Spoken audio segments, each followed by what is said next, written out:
আসসালামু আলাইকুম ওরহমতুল্লাহি ওবরাকাতুহ। সম্মানিত দিনী ভাই বোনেরা, একটা প্রশ্ন দিয়ে আজকের এই ভিডিও শুরু করি। অনেকে আমাকে ইনবক্সে জিজ্ঞাসা করে থাকেন, ভাই, শ্বশুর শাশুড়িকে বাবা মা বলে ডাকলে কি গুনাহ হয়? বাবা মা বলা যাবে কি যাবে না, এই নিয়ে যদি কিছু বলতেন তাহলে খুব ভালো হতো। আর আশ্চর্যের বিষয় জানেন, এই প্রশ্নটা যারা করে তারা বেশিরভাগই খুব আন্তরিক মানুষ।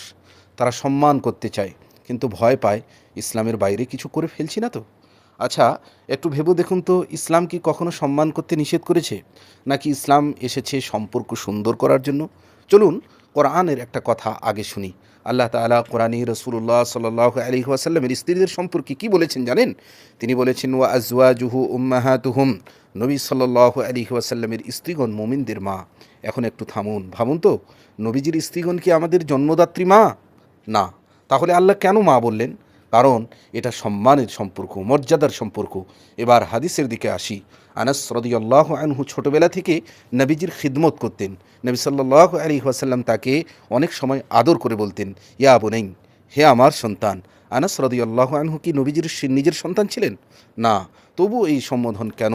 ভালোবাসা, স্নেহ আর আপন ভাব থেকে? এখন এখানেই আসল প্রশ্নটা আসে। তাহলে যেসব হাদিসে আছে নিজের বাবা ছাড়া অন্যকে বাবা বলা যাবে না, ওগুলো তাহলে কি? খুব মন দিয়ে শুনুন, মন দিয়ে শোনার চেষ্টা করুন। ওই নিষেধাজ্ঞা তাদের জন্য যারা নিজের আসল বাবাকে অস্বীকার করে বা বংশ পরিচয় বদলে অন্যের নামে পরিচয় দেয়। মানে কেউ যদি বলে, আমি আমার বাবাকে মানি না, অমুকই আমার বাবা, এটা হারাম। কিন্তু শ্বশুরকে আব্বা বলে ডাকলে কি আপনি নিজের বাবাকে অস্বীকার করেছেন? না। আপনার বংশ পরিচয় কি বদলে যাচ্ছে? না। এটা তো শুধু সম্মানের ভাষা। তাই ইসলামী দৃষ্টিতে বিষয়টা খুব পরিষ্কার। সম্মানের জন্য শ্বশুর শাশুড়িকে আব্বা আম্মা বলা আদব, ভদ্রতা ও সুন্দর চরিত্রের অংশ। ইসলাম চায় ঘরে ভালোবাসা থাকুক, কথায় মধুরতা থাকুক, সম্পর্কে দূরত্ব না বরং আপন ভাব থাকুক।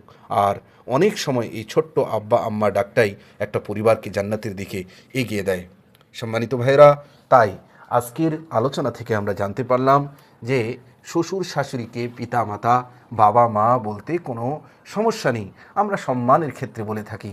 কেউ কিন্তু এটা মনে করে না যে আসল বাবা এটাই, আসল মা এটাই। আসলে বিষয়টি এমন না। সম্মানের ক্ষেত্রে এ ধরনের বাক্য আমরা ব্যবহার করে থাকি।